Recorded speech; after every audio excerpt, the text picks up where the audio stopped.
जय श्री राधे कृष्ण।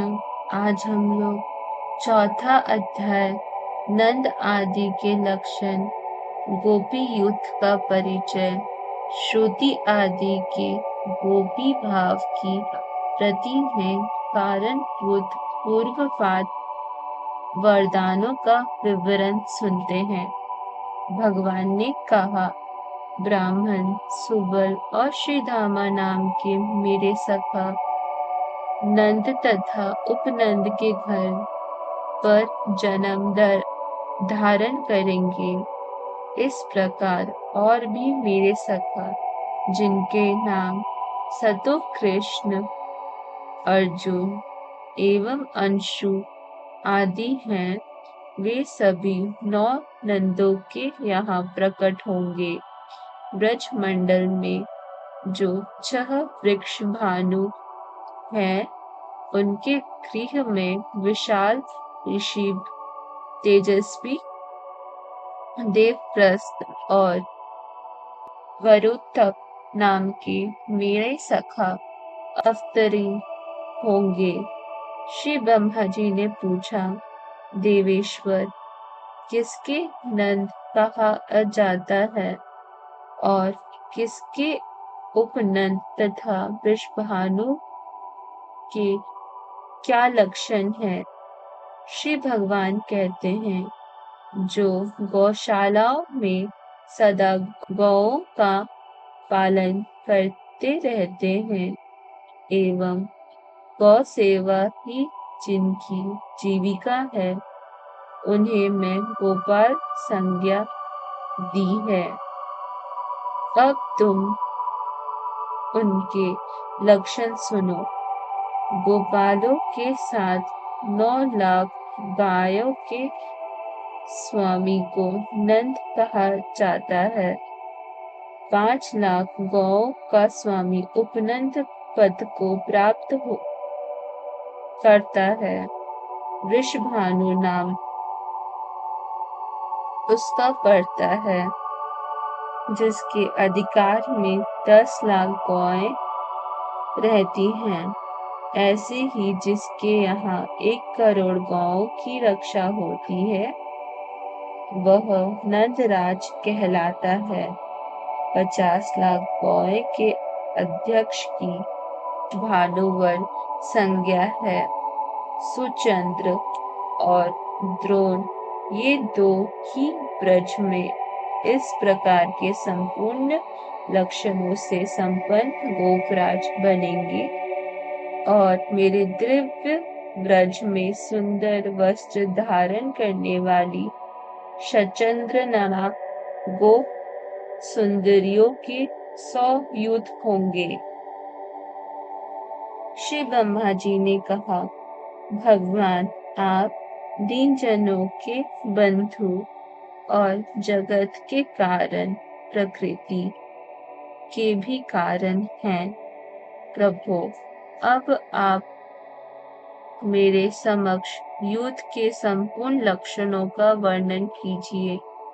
श्री भगवान बोले, ब्रह्मा जी, मुनियों ने 10 कोटि को एक अभुद्र कहा है। जहाँ 10 अभुद्र होते हैं, उसे युद्ध कहा जाता है। जहाँ की गोपियों में कुछ गोलोक वासिनी हैं, कुछ द्वारपालिका हैं, कुछ श्रृंगार साधनों की व्यवस्था करने वाली हैं और कुछ शायद संवारने में संलिग्न रहती हैं। कई तो पापदश कोटि में आती हैं और कुछ गोपियां श्री वृंदावन की देख रेख किया करती हैं। कुछ गोपियों का गोवर्धन गिरी पर निवास है। कई गोपियां कुंज वन को सजाती संवारती हैं तथा बहुतेरी गोपियां मेरे निकुंज में रहती हैं। इन सबों को मेरे ब्रज में पधारना होगा। ऐसे ही यमुना गंगा के भी युद्ध हैं। इसी प्रकार रमा, मधुमा, मधुमाधवी, विरजा, ललिता, विशाखा एवं माया के युद्ध होंगे। ब्रह्मा जी इस प्रकार मेरे व्रज में 8, 16 और 32 संख्या के भी युद्ध होंगे। पूर्व के अनेक युगों में जो श्रुतियां मुनियों की पत्नियां, अयोध्या की महिलाएं, यज्ञ में स्थापित की हुई सीता, जनकपुर एवं कौशल देश की निवासिनी सुंदरियां तथा पुलिंद कन्याएं थी, तथा जिनको मैं पूर्ववर्तित युग में वर दे चुका हूँ, वे सब मेरे पुण्यमय ब्रज में गोपी रूप में पधारेंगी और उनके भी युद्ध होंगे। श्री ब्रह्मा जी ने पूछा, पुरुषोत्तम, इन स्त्रियों ने कौन सा पुण्य कार्य किया है तथा इन्हें कौन कौन से वर मिल चुके हैं, जिनके फल स्वरूप ये व्रज में निवास करेंगी। कारण आपका वह स्थान तो योगी के लिए भी दुर्लभ है। श्री भगवान बोले, पूर्व काल में श्रुतियों ने श्वेत द्वीप में जाकर वहां मेरे सस्वरूप भूत भूमा विराट पुरुष या परम ब्रह्म का मधुर वाणी में संतवन किया। तब सहस्त्रपाद विराट पुरुष प्रसन्न हो गए और बोले, श्री हरि जी ने कहा, श्रुतियों, तुम्हें जो भी पाने की इच्छा हो वह वर मांग लो।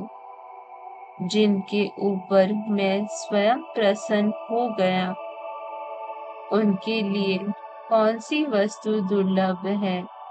श्रुतियां बोली, भगवान, आप मन वाणी से नहीं जाने जा सकते, अतः हम आपको जानने में असमर्थ हैं। पुराण वेता ज्ञानी पुरुष यहाँ जिसे केवल आनंद मात्र बताते हैं, अपने उस रूप का हमें दर्शन कराइए। प्रभु, यदि आप हमें वर देना चाहते हो तो यही दीजिए।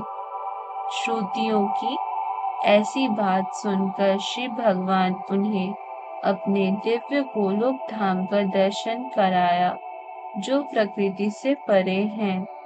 वे लोग ज्ञानानंद स्वरूप, अविनाशी तथा निर्विकार है।